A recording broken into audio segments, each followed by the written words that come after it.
অনেক কাণ্ড করার পরে চটপট আমি ক্লাসটা করে নেব। এখন হচ্ছে ফটোশপের ক্লাস, কিছুক্ষণ পরেই আছে প্রিমিয়ারের ক্লাস। চলো ব্যাক টু ব্যাক ক্লাসগুলো করে নিই। দেখো বন্ধুরা, আগের ক্লাসটা তো কমপ্লিট হয়ে গেলো ফটোশপের ক্লাসটা। তারপরের ক্লাসটা করছিলাম। তারপরের ক্লাসে এদের আজকে একটা ম্যাজিক সফটওয়্যারের আইডিয়া দিলাম। সফটওয়্যারটা তোমরা সবাই পরিচিত, সেটা হচ্ছে লাইটরুম, বাট এটা একটু আলাদা। এটা লাইটরুম ক্লাসিক, এর মধ্যে ক্ষমতাটা একটু বেশি আর একটু স্মার্ট কাজ করা যায়। যেমন তোমরা একটা জিনিস দেখতে পারো একটা এক্সাম্পল হিসেবে, যে একটা মনে করো ছবি তোলার সময় তুমি রতে তুলেছো, কিন্তু কিছু প্রবলেম এসে গেছে, ছবিটাকে তুমি একটা দেখতে পারো কীভাবে ছবিটার মধ্যে চেঞ্জেস আসে।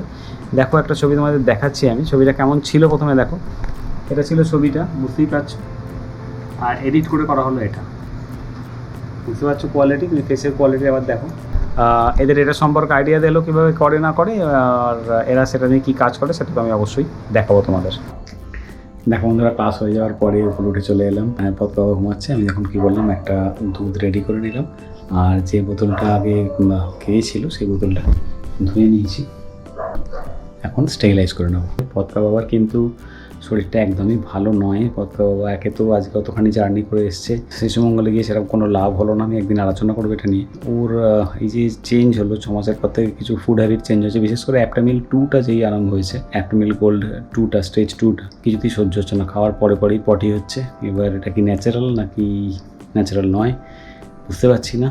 কীভাবে খাবার শুরু করব, কীভাবে খাবারগুলো পরপর সাজাবো, এটা নিয়ে একটুখানি আমরা চিন্তাভাবনায় আছি। চেয়েছিলাম ডক্টর একটা কিছু চার্ট করে দেবে, অন্য যে কোনো ডক্টর, সে শিশুমঙ্গল হোক বা আমাদের যিনি দেখেন তিনি হোক, কেউ কিন্তু সেরকম চার্ট নিয়ে কোনো আগ্রহী হচ্ছেন না। বলছে ওই যেরম খায়, এই যেরম হয়, এই যেরম হয়।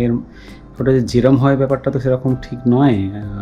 কবিতার মতো বলে যাচ্ছেন, কিছু বুঝতে পারছি না। তো তোমাদের যদি কোনো রকম জানা থাকে যে কেউ এরকম খাবারের চার্ট দেন বা এরকম কোথাও গেলে আমরা জানতে পারি, তোমরা সাজেস্ট করতে পারো কমেন্টে।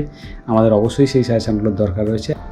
উপরে সব রেডি করে দিয়েছি বন্ধুরা, এখন একটু রেস্ট নিয়ে নেবো যদি ভোরবেলা উঠতে হয়। আর প্রায় 3 দিন পর, মানে 72 আওয়ার্স পর একটু শুতে যাচ্ছি বলতে পারো। তাড়াতাড়ি শুতে যাচ্ছি, 1:30 বাজে এখন। দেখি যদি একটু শুতে পারি। আবার যদি ডাক পরে চলে যেতে হবে, উপায় নেই, চোখ খুলে ড্রপ করার মতো। তারপরে কলকাতা গেছি রাত জেগে, মানে শরীরে কিছু ছিল না, বেশিরভাগই পত্র আমার কাছে ছিল। তোমরা ভালো থাকো, সবাই আমাদের সঙ্গে থাকো, ভ্লগ দেখতে থাকো, আর যদি সম্ভব হয় সাবস্ক্রাইব করে দিও, একটু বন্ধুদের মধ্যে শেয়ার করে দিও। টাটা বন্ধুরা, দেখা হচ্ছে আগামীকালের নেক্সট ভ্লগে।